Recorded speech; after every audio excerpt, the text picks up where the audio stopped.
പ്രിയ ഉദ്യോഗാർത്ഥികളെ, നിങ്ങൾ military nursing assistant പരീക്ഷയ്ക്ക് അപേക്ഷ കൊടുത്തിട്ട് നിൽക്കുന്നവരാണോ? അതുമല്ലെങ്കിൽ ഇനി അപേക്ഷിക്കാൻ പോകുന്നവരാണോ?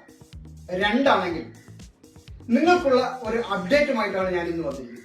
മിലിറ്ററി നഴ്സിംഗ് അസിസ്റ്റന്റ് പരീക്ഷയുടെ പാറ്റേൺ പരിപൂർണമായി മാറിയിരിക്കുന്നു.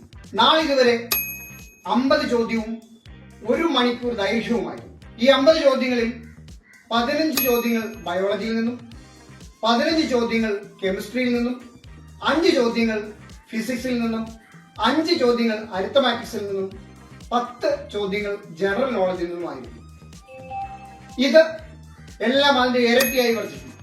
ചോദ്യങ്ങളുടെ എണ്ണം 50-ൽ നിന്ന് 100 സമയത്തിന്റെ ദൈർഘ്യം 1 മണിക്കൂറിൽ നിന്ന് 2 മണിക്കൂറാണ്. അപ്പൊ സ്വാഭാവികമായിട്ടും സമയവും ക്വസ്റ്റ്യൻ എണ്ണം കൂടുമ്പോഴേക്കും നമ്മുടെ പ്രിപ്പറേഷനും അതിനനുസരിച്ച് ദൈർഘ്യം കൂട്ടേണ്ടിയിരിക്കുന്നു. നന്നായി പ്രിപ്പയർ ചെയ്യുക. ഇനി നിങ്ങൾ ആരും അധികം ശ്രദ്ധിച്ചിട്ടില്ലാത്ത, അല്ലെങ്കിൽ ഒരുപക്ഷെ നിങ്ങൾക്ക് അറിയാത്ത ഒരു കാര്യമാണ് ഞാൻ ഇനി പറയുന്നത്. മിലിറ്ററി നഴ്സിംഗ് അസിസ്റ്റന്റ് തസ്തിക ഒരു സ്ഥിരം തസ്തികയാണ്. നമ്മൾ ഒരിക്കൽ ടെസ്റ്റ് എഴുതി സർവീസിൽ കയറിയാൽ പെൻഷൻ ആകുന്നത് വരെ നമുക്ക് അവിടെ സർവീസിൽ തുടരാം.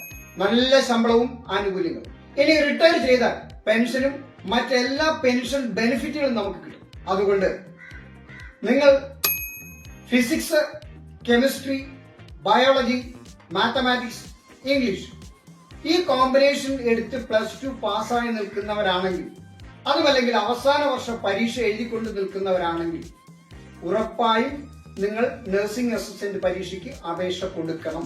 ഇനി നേരത്തെ നമ്മൾ പറഞ്ഞിരുന്നത് പോലെ ഈ പരീക്ഷയ്ക്ക് മലയാളത്തിൽ പരീക്ഷ എഴുതാമെങ്കിലും നഴ്സിംഗ് അസിസ്റ്റന്റ് പരീക്ഷയ്ക്ക് നിങ്ങൾ ഇംഗ്ലീഷിൽ പരീക്ഷ എഴുതുന്നതായിരിക്കും അഭികാമ്യം.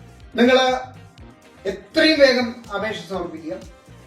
അപേക്ഷിക്കാനുള്ള അവസാന തീയതി ഏപ്രിൽ മാസം 10. ഇനി ഒട്ടും സമയം കളയാനില്ല. എത്രയും വേഗം അപേക്ഷിക്കുക. ഒരു നല്ല ജോലി കരസ്ഥമാക്കുക.